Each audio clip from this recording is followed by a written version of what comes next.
Vous allez écouter Kakou chapitre 167. Témoignage de Kakou Philippe après l'Afrique du Sud et le Zimbabwe. Extrait du livre du prophète Kakou Philippe. Le seul, vrai prophète envoyé par le Seigneur Jésus-Christ, en accomplissement du cri de Matthieu 25:6 pour le salut de notre génération. Kakou 167, témoignage de Kakou Philippe après l'Afrique du Sud et le Zimbabwe. Kakou chapitre 167. Témoignage de Kakou Philippe après l'Afrique du Sud et le Zimbabwe. Témoignage que moi, le prophète Kakou Philippe, esclave de Jésus-Christ, j'ai adressé aux saints, après les services de guérison d'Afrique du Sud et du Zimbabwe. Après les services de guérison d'Afrique du Sud et du Zimbabwe, j'ai trouvé bon de donner mon témoignage selon qu'il est dit depuis 2023 dans Kakou 160 verset 112 que les prochains chapitres du message seraient des récits de témoignages des merveilles de Dieu en notre temps. Ensuite, je vais terminer par des paroles d'exhortation sur les songes et visions. Mes premières paroles sont des remerciements à Dieu pour tout ce qui est arrivé comme miracle et guérison en Afrique du Sud et au Zimbabwe pour confirmer mon message. Ce fut des miracles authentiques des temps bibliques, des miracles uniques en notre temps. D'un bout à l'autre, ce fut la grâce infinie de Dieu sur le pauvre pécheur que je suis. Ma deuxième parole, ce sont des paroles de remerciement à l'endroit de l'Afrique du Sud et du Zimbabwe, de si grands pays qui m'ont accordé des visas. Mais sur instigation des leaders religieux, le Gabon m'a refusé le visa. Les 4 précédents chapitres de mon message relatent des miracles opérés en mars et avril 2025 en Afrique du Sud et au Zimbabwe. Les aveugles ont vu, les paralytiques ont marché, les sourds ont entendu, les muets ont parlé, des maladies incurables ont été guéries et même des organes ont été créés. Et en plus de ces miracles, la puissance contenue dans le message a transformé des vies. Mais derrière certains miracles se trouvent de merveilleux détails qui ne figurent pas dans les témoignages. Les miracles ont aussi touché de grands hommes, comme le docteur Vincent. Je publierai son témoignage complet, mais ce sera dans un document séparé à cause de sa longueur. Mais ici, je vais donner l'exemple d'un bébé muet qui a parlé. Cela est rapporté dans Kakou 163, verset 61. En effet, dans la maison où j'étais logé à Soweto en mars 2025, il y avait 2 jeunes femmes qui venaient chaque matin pour cuisiner pour moi et repartaient chez elles les soirs. L'une s'appelait Nolwazi et l'autre s'appelait Sibouli Siwe, et les 2 femmes avaient 2 petits-enfants. L'enfant de Sibouli Siwe, du nom de Sifo Koulé, ne pouvait pas parler, car il avait la langue liée. Tous les examens médicaux avaient été faits et une opération chirurgicale était programmée à l'hôpital Rahima Moussa Hospital de Johannesburg depuis le 1er octobre 2024. Et Sibouli Siwe avait le kit médical de la chirurgie dans son sac. Et elle était triste pour son enfant en écoutant les nombreux témoignages de miracles que j'opérais en Afrique du Sud. Elle se disait, « Si j'amenais mon enfant dans la ligne de prière, le prophète le toucherait simplement et il parlerait sans passer par une opération chirurgicale. Mais voici, je dois venir chaque jour ici, préparé pour le prophète. » Et un jour, je suis sorti de ma chambre, cherchant une lame de rasoir pour couper un fil. La jeune femme a dit, « J'ai une lame neuve. » Et elle m'a donné la lame. Or, c'était la lame destinée à l'opération chirurgicale de l'enfant. J'ai pris la lame et je suis retourné dans la chambre. Et après que j'ai coupé le fil, j'ai commencé à entendre une conversation au salon. Sibouli Siwe est en train de rapporter que son enfant vient de parler. Tout étonnée, elle prend l'enfant, contrôle sa bouche et voici, il n'y a aucune corde liant la langue. La langue de l'enfant n'est plus liée. C'est comme si son enfant n'a jamais eu de problème de langue liée. Selon le calcul de temps, la première parole est sortie de la bouche de l'enfant à l'instant où j'ai coupé le fil. Contactée ce 15 juin 2025, la mère a confirmé que depuis le miracle en mars, l'enfant parle parfaitement. Elle nous a fait parvenir le document de la décision finale du grand docteur, document qui avait ordonné l'opération chirurgicale de l'enfant depuis le 1er octobre 2024, après tous les examens médicaux. Je vais joindre le document de l'hôpital à ce témoignage. Il y a eu de nombreux miracles et guérisons tout au long de mon ministère. Des miracles surpassant la médecine et défiant les lois de la nature. Si je voulais les rapporter, il y aurait des livres, et je n'en finirais pas. Et souvent, le miracle me surprenait. Une femme avait de graves complications à la suite d'un avortement volontaire. Son ventre était ballonné. Elle était très essoufflée. Elle me parlait avec difficulté, car elle avait du mal à respirer. L'hôpital n'avait pas pu trouver de solution. En l'écoutant, je n'étais pas content à cause de l'avortement cruel, tuant un bébé innocent qui voulait aussi venir vivre sur la terre comme tout humain. Et lorsqu'elle a fini de me parler, j'ai dit « D'accord, j'ai compris ». Et aussitôt, elle s'est écriée « Gloire à Dieu, gloire à Dieu, Alléluia ». Prophète, dès que tu as dit « D'accord, mon ventre est descendu, je suis guéri, gloire à Dieu », et à l'instant, sa respiration s'est rétablie, et elle fut totalement guérie. Une autre guérison miraculeuse arriva, pendant que je parlais au téléphone avec un malade hospitalisé dont la situation empirait malgré les soins de l'hôpital. Il m'expliquait comment depuis plusieurs jours, malgré les sérums et tous les médicaments, sa santé ne faisait qu'empirer. Et au bout de quelques minutes, pendant qu'on parlait, il m'a dit « Prophète, je ne comprends pas ce qui est en train de se passer actuellement. Mon corps est en train de subir un changement pendant que nous sommes en train de parler. Les douleurs ont disparu et, à présent où je parle, la force est en train de revenir dans mon corps de façon visible et rapide. » Cet homme fut guéri totalement de façon instantanée et le lendemain, il était à son travail, sans passer par une convalescence. La première chose qui m'a le plus marqué lors des services de guérison au Zimbabwe était qu'il y avait tellement d'aveugles lors d'un service de guérison. J'ai alors demandé pourquoi il y avait tant d'aveugles. Et il m'a été répondu qu'à la suite des nombreux témoignages de miracles, un camion chargé d'aveugles était venu d'un institut d'aveugles.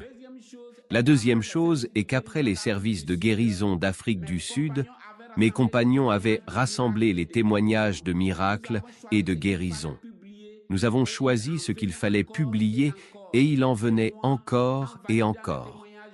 Et moi, en validant les témoignages choisis, j'étais inquiet, car un faux témoignage ne devait pas s'y glisser. Et j'ai eu une vision disant que tous ces témoignages étaient authentiques, mais qu'un faux témoignage allait venir. Je l'ai vu venir dans une vision sous la forme d'une lumière. Une voix a crié « Lumière !» et la vision a disparu. J'avais pensé que c'était la colonne de feu qui venait. Et après cela, j'ai eu un songe. 3 verres d'eau m'ont été donnés, et il m'a été dit que c'est par cela que j'allais voir cette lumière venir. Et j'ai compris le songe, et j'ai fait 3 jours de jeûne selon le songe, en ne prenant qu'un verre d'eau par jour. Après le jeûne, un témoignage de guérison nous fut envoyé, et je vis que c'était la lumière qui venait. Et j'ai indiqué cela à l'apôtre Yannick, et le témoignage fut supprimé. Mais au Zimbabwe, après l'arrêt des services de guérison, nous n'avions pas eu cette même rigueur.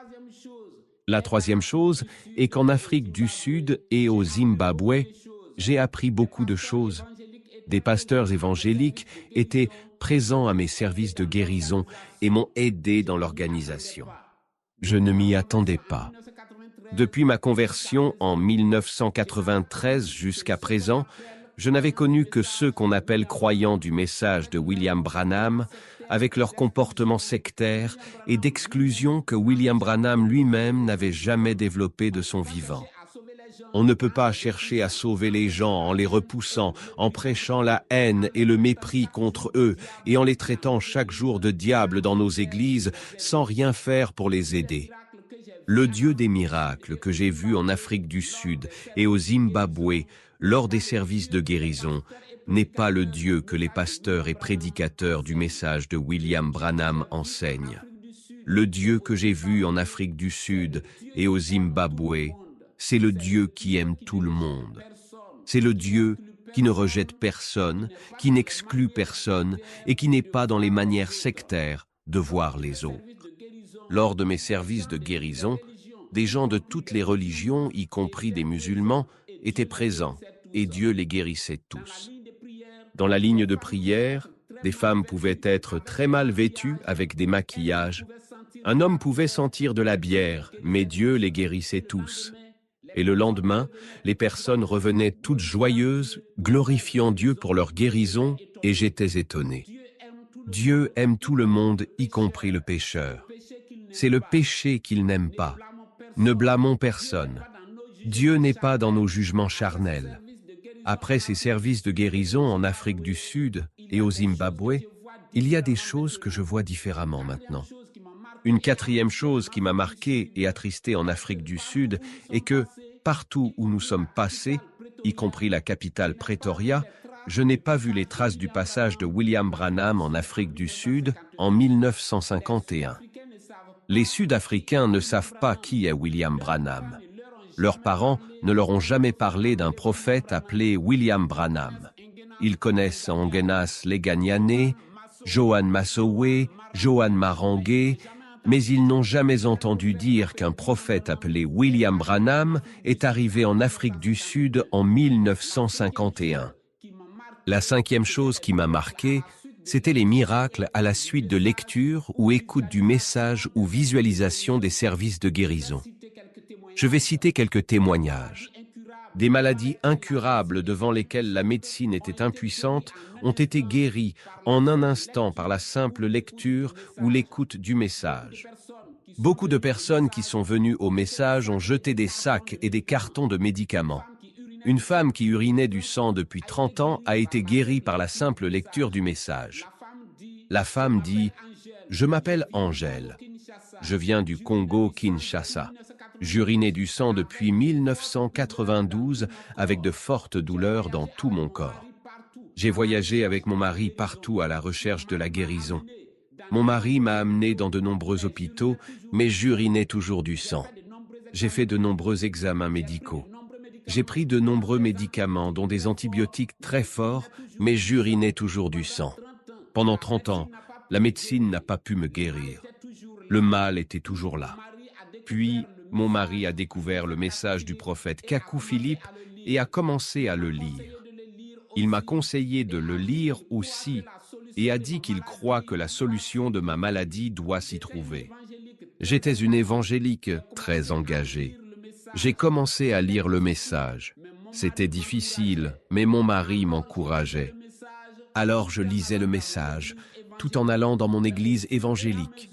Mais au fur et à mesure que je lisais le message, je sentais un changement dans mon corps, et le sang que j'urinais s'est arrêté. J'ai été totalement guéri. Cela fait 3 ans que j'ai arrêté les médicaments. J'ai alors cru au message du prophète Kakou Philippe avec mon mari. Nous avons donné un lieu de culte pour le message à Kinshasa. Et le 10 mars 2025, en Afrique du Sud, j'ai été heureuse de saluer le prophète lorsqu'il est sorti du bâtiment d'Acacia Hall à Pretoria. Je vais continuer avec quelques témoignages de guérison par la simple lecture ou l'écoute du message. Il y en a des centaines, mais je vais rapporter seulement quelques-uns. Guéri de l'asthme. Je m'appelle Salimata. Je viens dire merci à Dieu pour la guérison de mes 2 filles asthmatiques à la suite de la visualisation des témoignages des miracles du prophète Kakou Philippe au Zimbabwe. Depuis des années, mes 2 filles souffraient d'asthme. C'était très difficile. La plus petite pouvait faire 2 crises d'asthme en une journée. À chaque fois, c'était mes enfants qui faisaient des crises d'asthme à l'école. J'étais très triste à cause de cette situation. À chaque fois que quelqu'un me parlait d'un médicament contre l'asthme, je l'achetais et je les soignais avec, mais rien ne changeait. Ma grande fille avait toujours sa ventoline sur elle, partout où elle allait. C'était la souffrance pour les parents que nous sommes. Mais depuis que, dans un esprit de prière, nous avons visualisé le compte-rendu des miracles du prophète Kakou Philippe au Zimbabwe et reçu les prières contenues dans la vidéo, mes enfants n'ont plus fait de crise d'asthme. Elles sont guéries. Je suis très contente. Je dis infiniment merci à Dieu. Guérie de surdité. Je m'appelle Octave. J'étais sourd de mon oreille droite depuis plus de 20 ans. Et subitement, pendant que je regardais la vidéo des miracles d'Afrique du Sud, dans un esprit de prière comme si j'y étais, j'ai commencé à entendre de mon oreille droite. J'étais étonné. J'ai gardé mon calme. J'ai observé la guérison durant plusieurs jours. J'ai vérifié et j'ai vu que j'entendais très bien de l'oreille droite, même quand on me parle de loin. C'est pourquoi je viens dire merci à Dieu. Guéri de problèmes mentaux. Je m'appelle Pedzizai. Je réside à Rafingora. Je voudrais dire merci à Dieu pour ce qu'il a fait pour ma fille. Ma fille ne pouvait rien faire ni effectuer certaines tâches ménagères à cause de son handicap mental.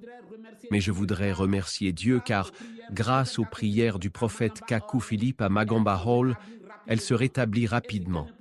Et ce qu'elle ne pouvait pas faire seule auparavant, elle peut le faire maintenant par elle-même. Et je crois fermement qu'elle finira par se remettre complètement de ce handicap. La liste des témoignages est longue. Si les dirigeants religieux pouvaient simplement donner les vidéos, brochures et les audios de mon message dans leur communauté, dans un esprit de service de guérison, il y aurait une telle vague de miracles et de guérisons que la presse et les médias en parleraient dans le monde entier. Moi, le prophète Kaku Philippe, même si tous les pays de la terre me donnaient des visas, je ne pourrais pas les atteindre tous et y organiser des services de guérison. Les nations sont des dizaines, les îles sont des centaines, et les nations sont si vastes, très séparées les unes des autres. Mais si nous mettons nos intérêts personnels de côté, nous pouvons changer beaucoup de choses dans le monde et ceux qui ne connaissent pas Dieu courront vers nous pour connaître Dieu. Nous sauverons des âmes et à la fin de nos jours, nous laisserons un monde meilleur derrière nous. La lecture de la Bible ne peut pas produire de miracles et le salut ne s'y trouve pas, car les prophètes de la Bible ne sont plus sur la terre. C'est uniquement mon message qui peut produire des miracles et donner le salut jusqu'à ce que je quitte la terre. Jusqu'à présent, les habitants de la terre ne sont pas encore conscients d'une chose. Ce que Moïse a dit de Janès et Jambres, et de Corée, Dathan et Abiram, c'est ce que l'histoire a retenu et qui est parvenu jusqu'à nous. Ce que les prophètes de Baal ont fait face à Élie le Tishbite, c'est ce que l'histoire a retenu et qui est parvenu jusqu'à nous. Ce que Judas Iscariote a fait en rapport avec le Seigneur Jésus-Christ, c'est ce que l'histoire a retenu et qui est parvenu jusqu'à nous. Toutes vos actions et paroles envers moi, les bonnes et les mauvaises, c'est ce que Dieu retiendra pour votre salut ou pour votre condamnation. Et c'est ce que l'histoire aussi retiendra pour les générations futures. Les hommes passeront, les années passeront, des générations passeront, mais jusqu'à la fin des temps, mes paroles que vous lisez ou entendez à présent ne passeront point. Tu ne peux pas inscrire ton nom dans le livre de vie qui est dans le ciel avant d'avoir inscrit ton nom dans le livre de vie qui est sur la terre. Et l'inscription de ton nom dans le ciel, ce sont tes actes, en rapport avec ce qui est écrit dans le livre du prophète vivant de ton temps. Dans 200 ans, le monde ne sera plus ce qu'il est aujourd'hui. Tout passera. Les mémoires de Facebook, de Twitter et de YouTube seront effacées. Mais ce que vous avez fait en rapport avec moi et que j'ai dit de vous, c'est ce que l'histoire retiendra pour les générations futures. Je suis pour notre temps, le seul homme venu de Dieu par qui vous devez être sauvés. Ce n'est pas par les miracles et guérisons d'Afrique du Sud et du Zimbabwe que je le suis devenu. Durant mes 20 ans de prophétie, j'ai opéré des miracles et des guérisons parmi mes fidèles en confirmation de mon message. Et aussi, la lecture et l'écoute de mon message ont produit des miracles en très grand nombre. Maintenant, pourquoi Dieu a-t-il envoyé Kaku Philippe sur la terre? Quel est le but majeur de Dieu en envoyant ce message de Matthieu 25:6 sur la terre? Dieu veut conduire l'humanité dans un grand réveil pour un changement de dispensation. Le judaïsme est passé au christianisme par le grand réveil qui est parti de la chambre haute avec les apôtres. Puis, le christianisme est passé par Azusa Street avec William Seymour, pour devenir ces grands mouvements pentecôtistes, évangéliques et charismatiques. C'est un tel changement qui est sur le point de se produire pour conduire l'Église dans la dimension des songes et visions et des dons spirituels. La confession publique est la première pierre du fondement. Si nous mettons nos intérêts personnels de côté, nous pouvons ramener le règne de Dieu parmi les hommes et ceux qui ne connaissent pas Dieu le glorifieront. Et la médecine reconnaîtra et respectera la guérison divine. Lors de mes services de guérison, des gens du corps médical n'étaient-ils pas dans les lignes de prière? C'est tous ensemble que nous devons ramener la vraie foi et la vraie guérison divine sur la terre. L'Église ne doit plus rester là à attendre les exploits de la médecine pour se les approprier de façon honteuse. Et c'est en cela que tout le monde, y compris les politiciens, nous respectera. Maintenant, je vais changer de sujet. Je vais aborder le sujet des dépôts collectifs des charges qui avaient eu lieu en mai 2025 dans mon message. Pour moi, quelqu'un qui est sans identité et qui marche dans un esprit de groupe, faisant ce qu'il voit faire les autres, ce n'est pas un serviteur de Dieu, c'est un païen. En mai 2025, j'avais fait une note pour demander que personne ne prêche sans révélation. Mais de façon étrange, partout dans le message, dans un esprit de groupe, des apôtres, pasteurs et prédicateurs, et même des dirigeants, des administrateurs et des diacres avaient déposé leurs charges. Bien que leur révélation les empêchait de déposer leurs charges, ils ont préféré agir dans un esprit de groupe et ont déposé leurs charges. L'esprit de groupe, c'est l'esprit de la tricherie. Je hais l'esprit de groupe. Et leur dépôt de charges firent que, durant plusieurs jours, il n'y avait pas de culte dans plusieurs assemblées. C'était surtout en Côte d'Ivoire, parce qu'en Côte d'Ivoire, l'aiglon devenu aigle a toujours refusé de quitter le nid comme le recommandait Kakou 154 verset 98. Or, un pasteur ou un prédicateur a toujours d'autres charges. S'il ne prêche pas, il peut jouer d'autres rôles comme chantre ou dirigeant pour le bon déroulement des cultes. Mais s'il dépose ses charges, alors il a renoncé à sa sacrificature et à sa consécration et il est devenu un simple fidèle. Une réalité est que, depuis longtemps, plusieurs d'entre eux cherchaient des prétextes pour abandonner leurs charges, soit au profit du travail de César, soit pour les soucis de la vie. Mais est-ce bien devant Dieu de faire ainsi? Dieu est-il dans notre niveau de vie élevé et dans nos ambitions? N'est-ce pas Dieu qui nous a créés et qui nous a envoyés sur la terre et qui est l'auteur de notre souffle de vie? Ne doit-on pas être chaque jour à la recherche de ce que nous devons faire pour plaire à Dieu avant de quitter la terre? Dieu peut-il nous dire d'abandonner son œuvre pour nous consacrer au travail de César? Par notre travail de César, nos dons en privé ont-ils rendu heureux ceux qui se sont consacrés à l'œuvre de Dieu? Sachons qu'un jour, pour tous nos actes et décisions, nous irons en jugement devant Dieu. Comment Dieu peut-il emmener quelqu'un à abandonner ou négliger sa charge au profit du travail de César? Ne posons pas des actes qu'un jour, jetant les regards en arrière, nous regretterons. Mais aussi, à partir de cette période des dépôts collectifs des charges dans le message, c'est à des personnes très distinguées en matière de révélation qu'on a commencé à donner les charges. Et la gestion du groupe Internet de la Côte d'Ivoire a été donnée à 2 frères et une sœur qui comprennent leurs songes et qui savent à l'avance ce qui va arriver. Ce sont le pasteur Toussaint Koulibaly, l'administrateur général Djedje Stéphane et la sœur Diane, femme du frère Kwasi Raymond. En Côte d'Ivoire, une sœur rusée séduisait son pasteur et son assemblée aveugle. Son assemblée, la prenant pour une prophétesse, assurait ses besoins, jusqu'à payer le loyer de sa maison. Et comme si c'était peu de choses, un jour, elle vint écrire dans le groupe du pays, disant « Précieux frères et sœurs, sur la base de plusieurs visions que j'ai reçues, je vous conseille ceci et cela pour une bonne marche dans le message.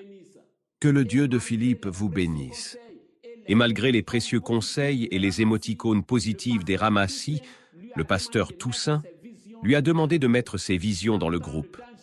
Sentant le danger, la sœur est restée silencieuse. Alors, En avertissement à tous les rusés, fils de Bélial, le pasteur Toussaint a supprimé la publication de la sœur et lui a retiré le droit d'écrire dans le groupe. Elle n'avait eu aucune vision. Quelqu'un peut donc écrire une bonne chose dans un groupe, et ce sont des pratiques sexuelles impures ou c'est Satan qui s'attaque à la spiritualité de tout le pays. Vous devez pouvoir le dévoiler par vos révélations. Et un jour, pendant que nous étions à Rikédiba, le pasteur Toussaint a expliqué que la veille de la publication de la sœur dans le groupe, il méditait sur sa responsabilité dans la stabilité du groupe. Et la nuit, en songe, le frère Philippe lui est apparu et lui a dit « Aujourd'hui, je vais t'apprendre comment tuer un serpent. » Donc il savait qu'un serpent allait venir dans le groupe du pays comme en Éden pour tenter de séduire Ève.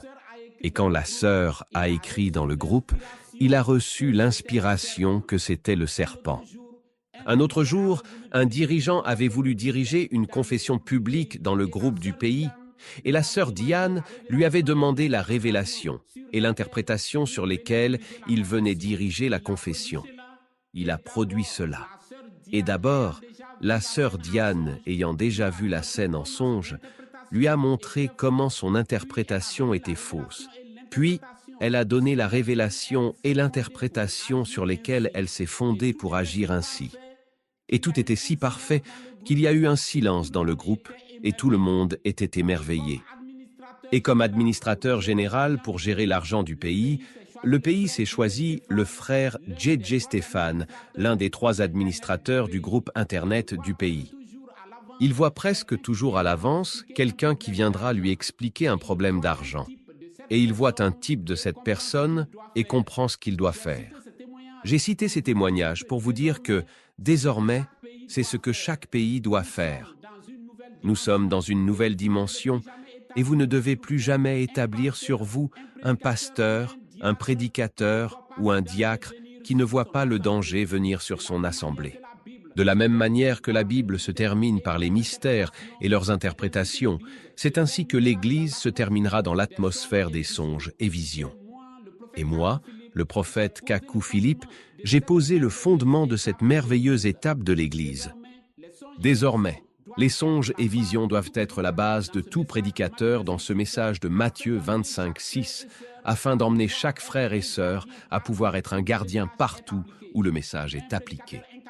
Un prédicateur incapable de comprendre même le songe qui précède sa propre pollution nocturne n'est pas assez mature pour monter en chair dans cette grande dimension du message.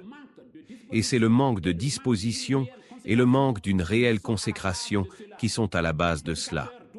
Un prédicateur doit avoir le souci de la consécration et s'attendre toujours à Dieu afin de ne pas prêcher son imagination, mais ce que Dieu lui a révélé pour son peuple. Prêcher sans révélation, c'est faire des pratiques sexuelles impures avec la femme Église. Et les songes impurs et les pollutions ne manquent jamais dans une assemblée où des prédicateurs sans révélation montent en chair.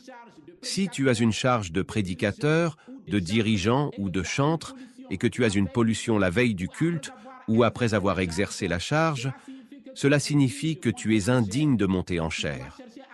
Tu dois chercher à en être digne à partir du contenu du songe qui précède la pollution. Nous sommes arrivés à un stade où il y a nécessité d'hommes spirituels pour nous conduire et nous enseigner le zèle et la rigueur dans notre marche vers Dieu. Cela s'impose à chacun de nous. Le 1er juin 2025, dans une assemblée du Mozambique, une sœur s'est levée et a donné des paroles de connaissance sur des personnes.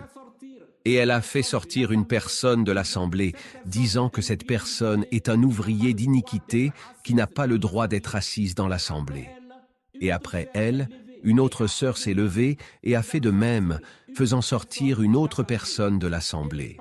Et le pasteur, au lieu d'éclairer l'assemblée en appliquant Kakou 160, verset 45, il a dit « Nous allons envoyer la vidéo au prophète pour nous situer sur l'esprit qui a utilisé les 2 sœurs. Si tel est l'esprit de ce pasteur, alors cette assemblée est appelée à se trouver un pasteur spirituel pour la conduire. Un pasteur qui voit à l'avance ce qui se passera dans son assemblée. La parole écrite dit que celui qui reçoit une sanction à un culte suivra le culte jusqu'à la fin. Et comment le même Saint-Esprit peut-il venir mettre dehors quelqu'un qui ne s'est pas encore confessé ou qui n'est pas un danger immédiat? La révélation peut-elle être en contradiction avec la parole écrite? Méditez et vous comprendrez que les rochers ne sont jamais loin des fleuves et des rivières. Si une révélation te dit d'aller te confesser pour avoir offensé quelqu'un, iras-tu te confesser sans d'abord demander pardon à cette personne comme le recommande la parole écrite? La révélation sans la parole écrite, c'est un véhicule sans frein. C'est la dimension d'Abraham Mazel. C'est pourquoi la restitution de la parole écrite est venue d'abord en 154 chapitres avant la dimension des révélations.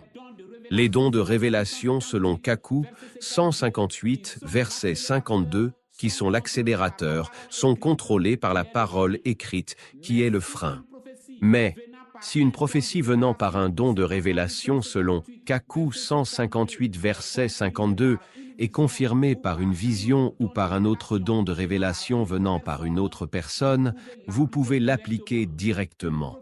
Une prophétie qui ne vient pas d'un prophète ou d'une prophétesse a besoin de confirmation. Un parler en langue interprété par une autre personne est une prophétie confirmée. Donc, si une prophétie est donnée et qu'aussitôt, une autre prophétie vient par une autre personne disant « C'est ainsi dit le Seigneur », vous pouvez appliquer ce qu'elle a dit. La confirmation ou le jugement par vision, c'est lorsque, pendant la prophétie ou la prédication, quelqu'un voit en vision une scène liée à ce que tu es en train de dire ou de faire. Cela était fréquent lors de mes services de guérison. Il est aussi possible que deux parlers en langue viennent et qu'ensuite, une interprétation vienne pour les deux. Pendant l'écoute d'une prédication du prophète en assemblée, s'il y a une prophétie, mettez la prédication en pause, puis continuez de jouer après la prophétie. Dans l'ancienne dimension, le prophète était le médiateur de tous auprès de Dieu, le porte-parole de tous auprès de Dieu. Mais dans la dimension de la révélation, chaque personne peut communier directement avec Dieu. J'ai parlé avec un pasteur qui avait des pollutions nocturnes à la suite de rêves dans lesquels il avait des pratiques impures avec sa parente ou une femme avec qui il n'a plus de relation. Et il était incapable de savoir que, quand le prophète a dit aux prédicateurs d'arrêter de prêcher dans les assemblées, alors les pasteurs, les prédicateurs et les assemblées étaient devenus des parents biologiques ou d'anciens mariés. Tout prédicateur est un eunuque auprès de la femme du roi.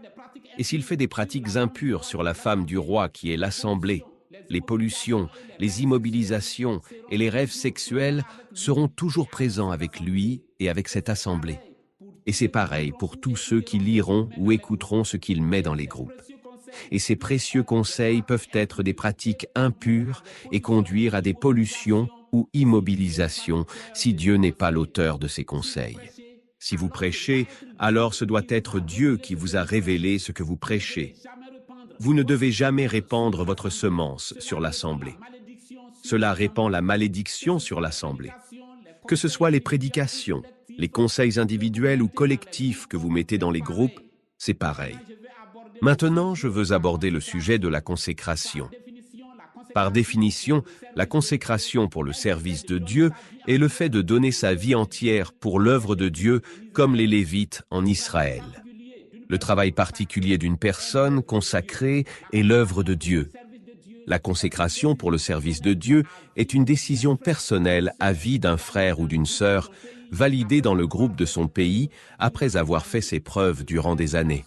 Le frère ou la sœur est proposé dans le groupe du pays par un apôtre et validé si jusqu'au lendemain, il n'y a pas d'opposition. Un frère ou une sœur consacrée validée a droit à vie, à des dons personnels et à un soutien ou une prise en charge selon les moyens de l'assemblée ou du pays, car il n'a pas une autre source de revenus. Un frère ou une sœur consacrée et validée se reconnaît par une croix devant son nom sur son profil, et on lui doit du respect. Maintenant, concernant la consécration pour la sainteté, il y a la vraie consécration et la fausse consécration. La vraie consécration apporte la santé physique et spirituelle, et si tu es dans une vraie consécration, tes révélations seront simples, presque littérales. Même pour tes songes difficiles, tu les interpréteras sans difficulté. Et les réponses instantanées, les flashs de vision, les intuitions et les inspirations ne seront jamais loin de toi. Maintenant, plusieurs frères et sœurs se disent être dans la consécration, mais ne le sont pas. La véritable consécration établit une proximité et communion entre Dieu et toi. Et donc, tu ne peux pas être dans la consécration et prier pour un sujet et ne pas avoir de réponse.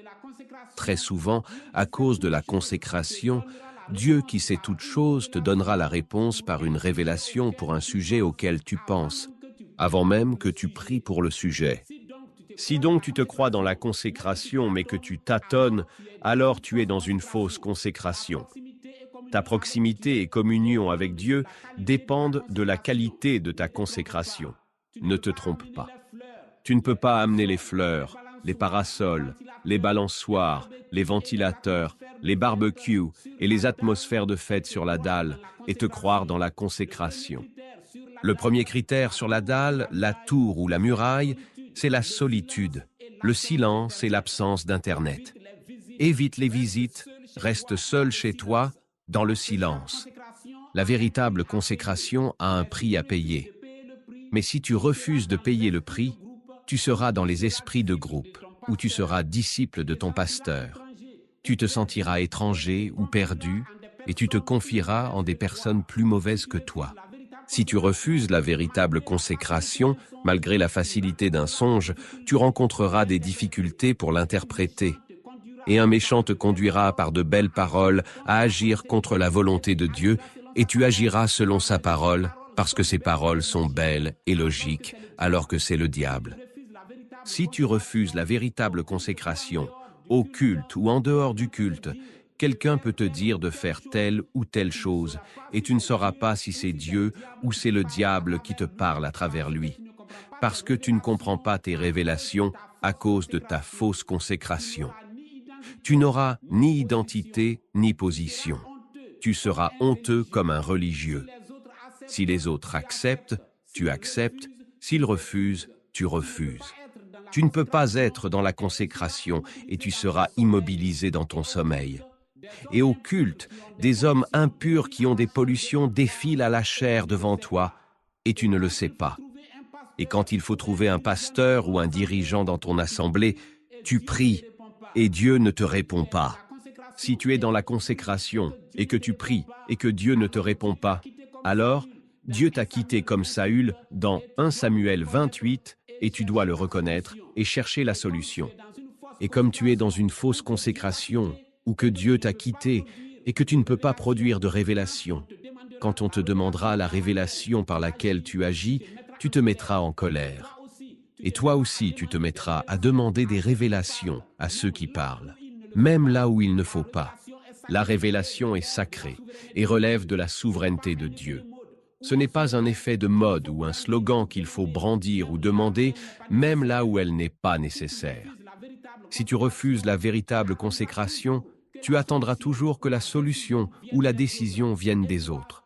Et toi, tu seras là, de façon honteuse et inutile, cherchant à t'aligner sur la position des autres malgré ton ancienneté dans le message. Et tu te confondras avec les hypocrites et les gens de mauvaise vie, pourtant tu n'es pas mauvais. Ne te confie en personne. Même si tu n'es pas intelligent, confie-toi en Dieu. C'est Dieu qui t'a créé. Il sait comment te parler comme aussi un père biologique parle directement à son fils, sans intermédiaire et sans interprète. Si tu refuses la véritable consécration, tu agiras contre la volonté de Dieu jusqu'à te mettre sur le chemin de l'ange de Dieu. Et c'est en cela qu'une assemblée peut persécuter quelqu'un qui est spirituel. Et j'ai dit que si, par la révélation, quelqu'un adopte un comportement étrange, laissez-le tranquille s'il ne dérange personne. Par exemple, quelqu'un qui s'assoit dehors pendant le culte ou qui ne répond pas aux salutations et autres, laissez-le tranquille s'il ne dérange personne. Si vous n'avez pas de révélation pour le ramener, laissez-le tranquille. Si une assemblée où quelqu'un prie et qu'il n'a pas de révélation, il doit savoir qu'il est dans une fausse consécration. Dans la vraie consécration, on ne dit pas à une assemblée d'aller prier pour un problème important, mais on pose le problème et on demande directement à ceux qui ont la révélation de parler. Dieu, qui sait toutes choses d'avance, a déjà donné la solution aux pasteurs et aux prédicateurs et à certaines personnes spirituelles de l'Assemblée. Et ils verront que c'est tel ou tel songe qu'ils ont vu qui est en train de s'accomplir. Maintenant, je veux en venir à l'interprétation des songes et visions. D'abord, notez qu'il y a toujours deux types de personnes sur la terre. D'une part, de façon innée, il y a des personnes qui ont l'amour des songes et visions dans leur fort intérieur, même si elles ne les comprennent pas. C'est pourquoi il y a des personnes qui gardent dans leur cœur des songes ou visions qu'elles ont vues il y a des années de cela, ou même depuis leur enfance. Et d'autre part, il y a des personnes, y compris des hommes religieux, qui n'aiment pas les songes et visions et qui n'y accordent aucune importance. Ils ne veulent pas en entendre parler. Ce qui importe pour eux, c'est le livre saint de leur religion. Et pourtant, c'est par les songes et visions que Dieu se révèle. Et sans les songes et visions, il n'y aurait ni prophète, ni livre saint, et on ne parlerait pas de Dieu. Et eux-mêmes ne seraient pas des hommes religieux. Un fidèle leur expliquera un songe, ils banaliseront cela, et le fidèle restera sur sa soif. Mais sachez que la profondeur appelle la profondeur. Chaque semence retrouvera son espèce. Tu peux naître et grandir avec une mère poule et les poussins. Mais si tu es un aigle, tu aimeras les hauteurs et tu entendras parler des songes et visions. Et quand un jour, tu iras dans les hauteurs avec les aigles, tu seras si à l'aise que tu te demanderas comment tu as fait pour vivre tant d'années dans le poulailler avec les poulets. Le temps est maintenant venu où les songes et visions feront partie du plan du salut. C'est comme chaque habitant de la terre ayant un téléphone mobile et pouvant être contacté par son Père sans intermédiaire. Et par les songes et visions, les véritables enfants de Dieu ne se laisseront plus jamais séduire par les faux hommes de Dieu, les faux dons spirituels, les fausses interprétations de songes et les faux prophètes. Ce sont les songes et visions qui introduiront la manifestation des fils de Dieu. Les songes et visions sont l'intelligence surnaturelle des fils de Dieu. Les songes et visions prendront place et vaincront l'intelligence artificielle. Et les fils de Dieu brilleront par les songes et visions, car le fils mâle d'Apocalypse 12 était un bébé lumineux. Par les songes et visions, des personnes verront à l'avance beaucoup de choses dans la vie active. Elles pourront prendre de bonnes décisions et éviter beaucoup de choses. C'est une révélation qui peut te dire « privilégie les aliments de ton peuple selon leur saison ». Mais que sont les songes? Les songes sont des pantalons comme les visions, mais ils sont personnels comme des sous-vêtements. C'est pourquoi leurs défauts sont des culottes et des dessous exposés. Les songes sont privés, comme les téléphones et les comptes Internet. Ceux qui doivent les ouvrir ou les déverrouiller, ce sont leurs propriétaires. En dehors d'un prophète ou ton conjoint, toute autre personne qui veut interpréter ton songe peut être vue par Dieu comme un pirate ou un hacker. C'est différent d'une vision que tu as vue étant en public. Donc pour expliquer un songe à quelqu'un, il faut que tu sois réellement poussé à le lui expliquer. Et il faut qu'il te le permette ou te le demande ou que tu aies vu un songe dans lequel tu étais en train de lui expliquer le songe. Un songe personnel rendu public par Dieu pour une utilité commune, c'est comme un maillot de bain. Mais si, sans nécessité, tu demandes à quelqu'un de te raconter le songe qu'il a vu, cela peut vouloir dire « montre-moi le dessous de vêtements que tu as porté ». Et dire à quelqu'un d'interpréter un songe que tu as vu, cela peut vouloir dire « dis-moi la couleur du dessous de vêtements que j'ai porté ». Et Dieu ne sera pas dans son interprétation. Et Dieu peut rendre tes songes plus intimes pour que tu ne puisses pas les raconter à d'autres personnes. Faire savoir autour de toi que tu comprends les songes, c'est de l'orgueil. Et si tu es prompt à raconter tes songes sans que cela ne te soit demandé, et surtout, si tu te fais l'interprète des songes des autres, c'est mauvais, et cela rendra tes prochains songes difficiles à comprendre. Si tu as un don pour l'interprétation des songes, sois humble. Et surtout, ne cherche pas à interpréter les songes des autres. Si quelqu'un te félicite dans le domaine de l'interprétation des songes, sois prudent. Si quelqu'un te demande de l'aide pour comprendre un songe qu'il a eu, c'est possible, mais sois prudent. Maintenant, j'en viens à la compréhension et l'interprétation des songes. Il y a deux méthodes d'interprétation, la méthode standard et la méthode des dons. De génération en génération, la méthode des dons demeure la méthode par excellence comme on le voit dans Daniel 8, verset 16 et Apocalypse 17, verset 7. La méthode standard est le réflexe des interprétations. C'est la méthode par excellence des ramassis. Dieu n'y est pas.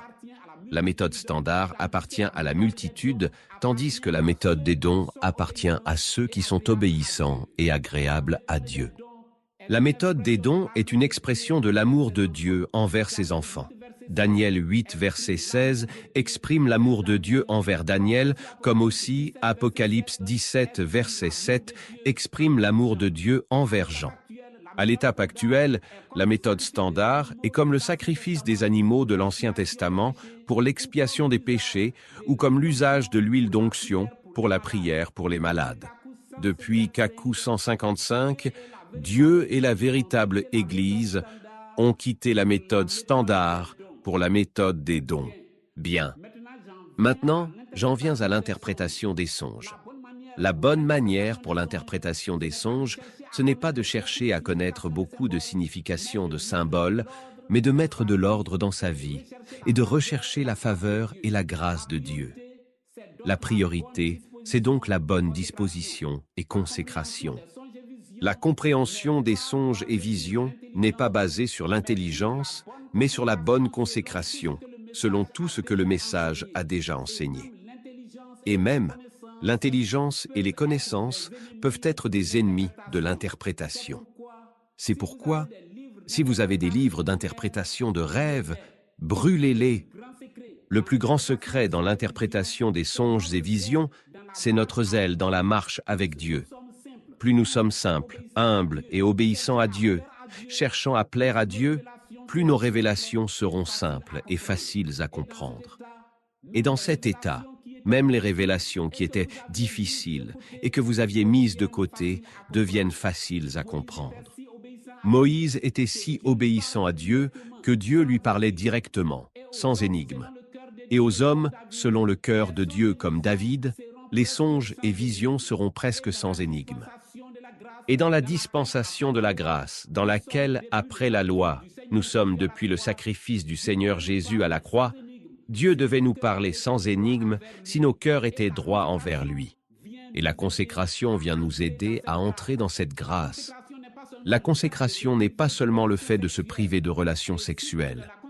Et si tu es dans la consécration, c'est pour que tu sois en bénédiction pour toi-même, pour ta maison et pour ton peuple. La consécration est un sacrifice personnel pour le salut de soi et des autres. Et si tu es dans la consécration, c'est aussi pour que, en plus de la sainteté, n'ayant pas de charge, tu puisses te rendre utile.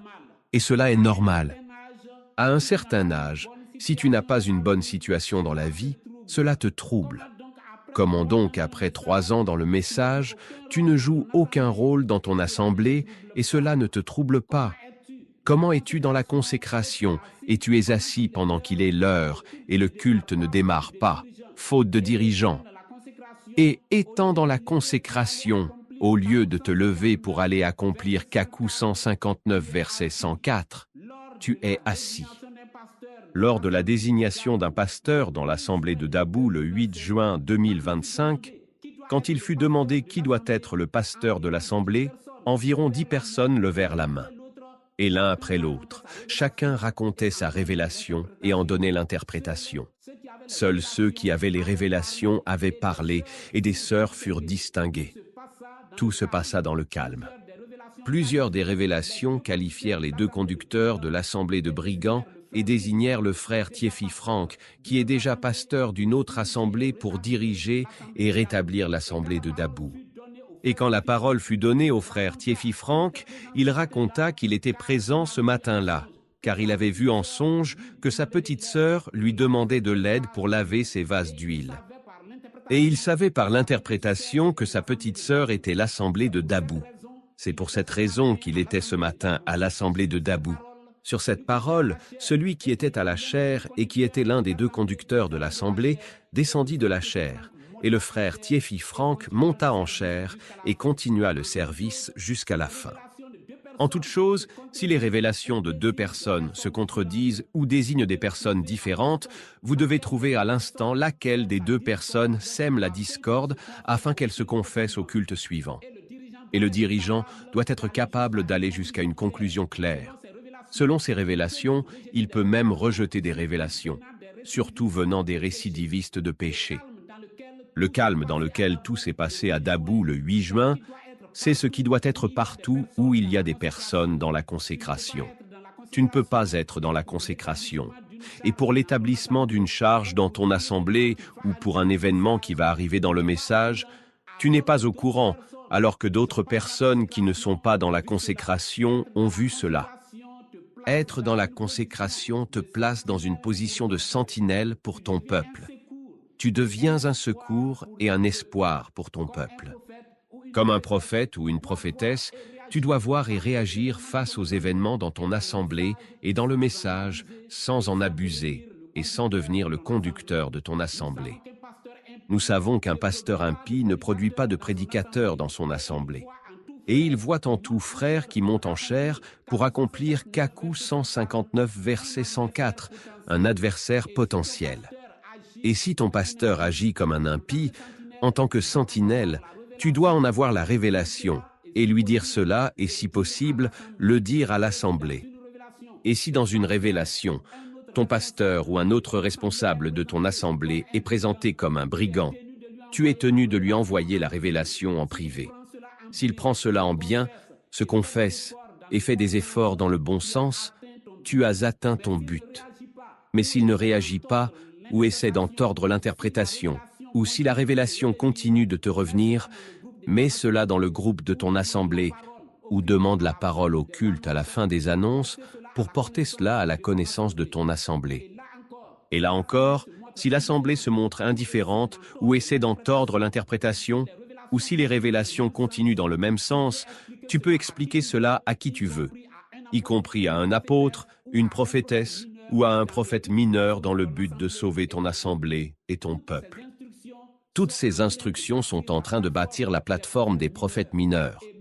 Et même, à partir de ce mois de juin 2025, les réunions de ministres dans les pays concerneront aussi tout frère ou sœur qui a des visions ou grands dons de révélation selon Kakou 158, verset 52. Tout frère ou sœur qui a un grand don de révélation ou qui a des visions fréquentes ou qui est distingué dans son pays dans le domaine des révélations peut participer à toute réunion de ministres.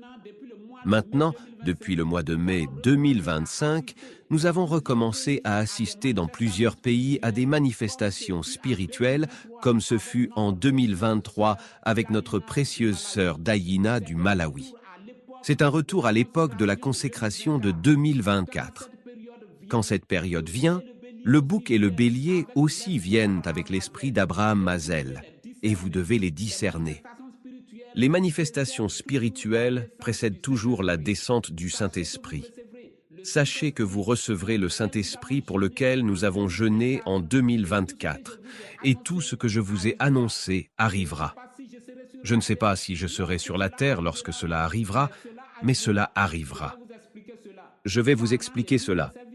Parlant de l'une de ces visions, William Branham dit dans sa prédication sur le 7e sceau, « Et juste à ce moment-là, il m'a emporté.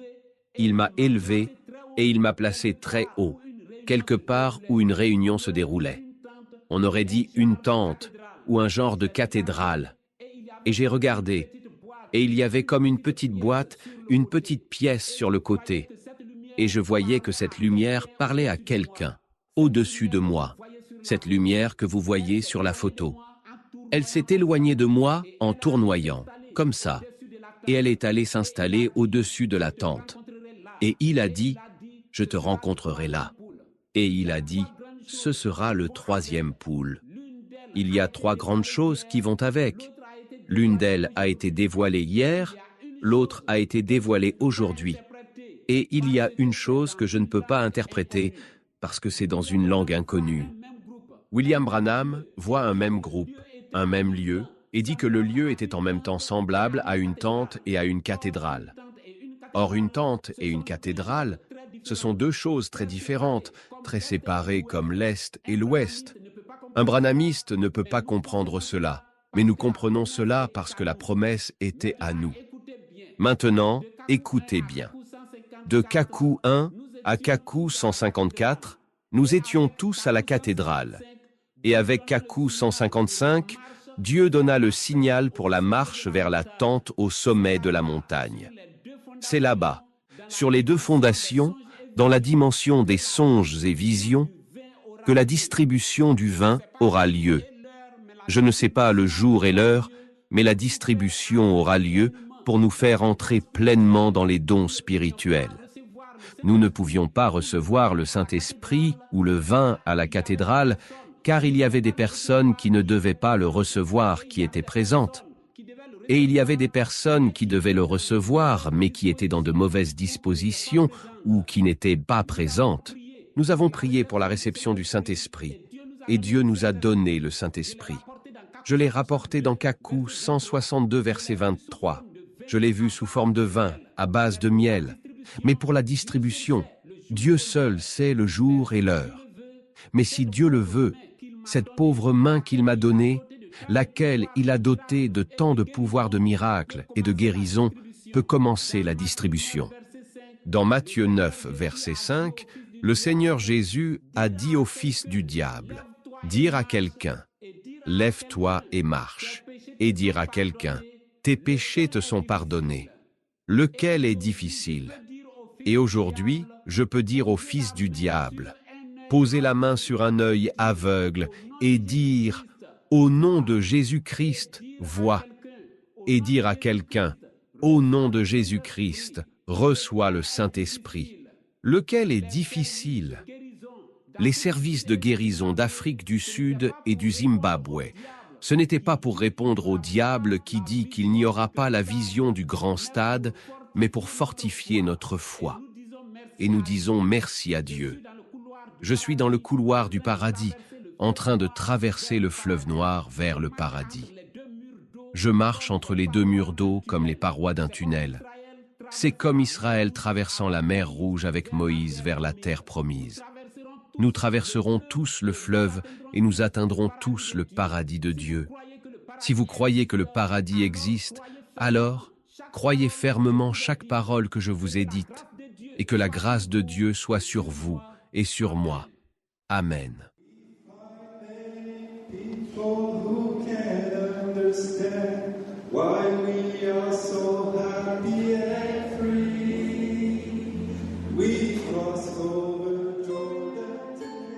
Vous venez d'écouter Kakou chapitre 167, témoignage de Kakou Philippe après l'Afrique du Sud et le Zimbabwe.